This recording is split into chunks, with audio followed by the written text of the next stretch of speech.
saya Tiara Rimaza Jara dengan NPM 1120210207. Perkenalkan, nama saya Adisti Sabrina Nur Cahya dengan NPM 2020210235. Nama saya Kanya Kirani Najwa dengan NPM 1120210121. Perkenalkan, nama saya Hadisna Rosdianto, NPM 70 2021 0119. Saya Syaf Febriana dengan NPM 2020-2102-15. Perkenalkan, nama saya Selby Gladysha S dengan NPM 2020210071. Saya Muhammad Audi Pradipa Vertikari, NPM 1120210157. Nama saya Vika Gina Reza Wahyudi, NPM 70 20210171. Apa itu korupsi? Kolusi dan nepotisme, yang biasa disebut juga KKN. KKN adalah suatu tindakan yang sangat merugikan masyarakat dan negara dikarenakan KKN hanya menguntungkan di satu pihak saja. Biasanya pihak tersebut memiliki kekuasaan yang berlebih sehingga rakyat kecil dan tidak mampu merasa dirugikan. Secara umum, akibat dari KKN adalah merugikan negara dan merusak sendi-sendi kebersamaan serta memperlambat tercapainya tujuan nasional yang tercantum dalam pembukaan UUD 1945. Bisa disimpulkan bahwa KKN adalah benalu sosial yang merusak struktur pemerintahan dan menjadi penghambat utama terhadap jalannya pemerintahan dan pembangunan negara. Selain itu, KKN merupakan gejala sosial yang masuk dalam klasifikasi penyimpangan negatif karena merupakan perilaku sosial yang merugikan individu dan masyarakat. Maka KKN sebagai suatu tindakan amoral, egois, mengabaikan etika, melanggar aturan hukum, dan melanggar agama. Maka dari itu, seharusnya KKN segera diberantas dari Indonesia. Yang kedua, ada pengertian dari korupsi.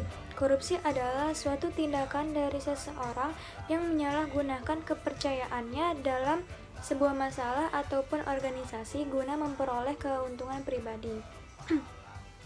Korupsi berasal dari bahasa Latin yaitu corruptio yang berarti rusak, busuk, menyogok, ataupun memutarbalikan.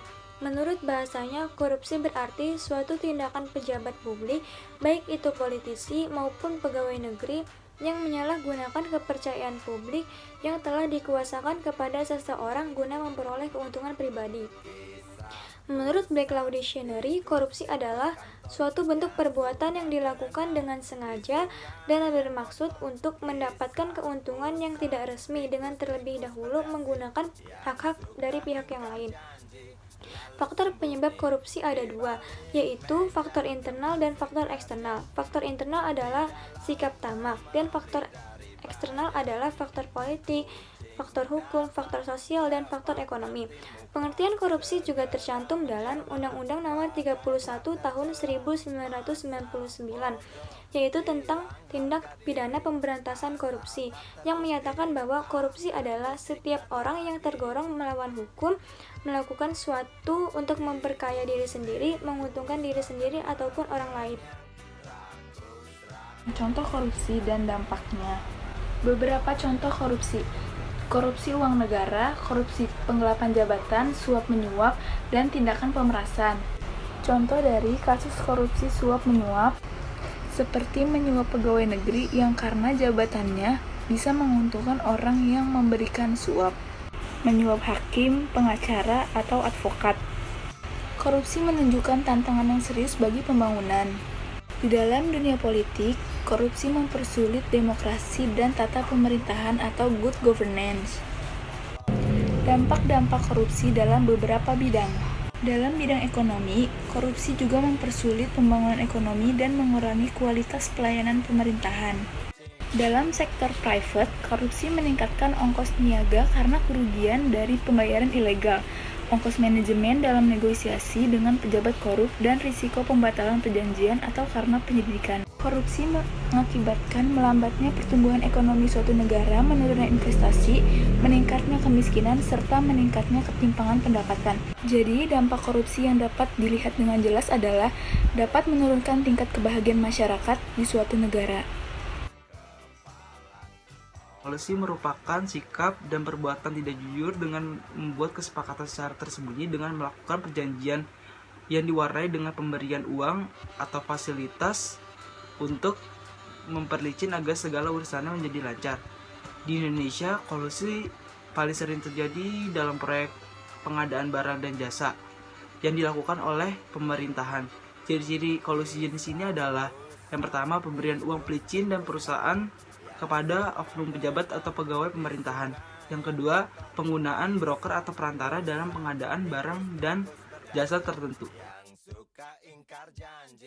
Jadi yang kelima ada contoh dan dampak dari kolusi. Contoh dari kolusi yang pertama ada penyuapan masuk menjadi anggota PNS. Yang kedua, penyuapan dalam mencuci nilai rapor di sekolah. Yang ketiga, penyuapan untuk diterima di sekolah negeri favorit. Yang keempat, ada menyuap hakim atau jaksa agar meringankan hukuman bagi seorang pelaku kejahatan. Dan yang terakhir, ada menyuap instansi pendidikan agar seseorang diterima di perguruan tinggi negeri favorit. Lalu ada dampak dari kolusi. Yang pertama, terjadi kesenjangan sosial di masyarakat dan ketidakadilan di berbagai bidang kehidupan. Yang kedua, ada proses demokrasi menjadi terganggu karena adanya pelanggaran hak-hak warga negara. Yang ketiga, timbulnya ketidakpercayaan masyarakat terhadap aparatus negara. Dan yang terakhir, terjadi pemborosan terhadap sumber daya, baik sumber daya manusia maupun sumber daya ekonomi. Yang keenam yaitu pengertian dari nepotisme. Secara umum, nepotisme adalah suatu tindakan atau perbuatan seseorang dengan memanfaatkan jabatan atau posisi untuk mengutamakan kepentingan keluarga atau kerabat di atas kepentingan umum. Dengan memilih orang bukan atas dasar kemampuannya, melainkan atas dasar hubungan keluarga atau kedekatan. Secara etimologis, istilah nepotisme berasal dari bahasa Latin, yaitu nepos, yang memiliki arti keponakan atau cucu. Di Indonesia sendiri, adanya nepotisme bersama dengan korupsi dan kolusi. Kemudian ketiganya disingkat menjadi KKN. Di dalam masa pemerintahan Orde Baru, KKN dijadikan sebagai salah satu pemicu gerakan reformasi yang mengakhiri kekuasaan Presiden Soeharto pada tahun 1998.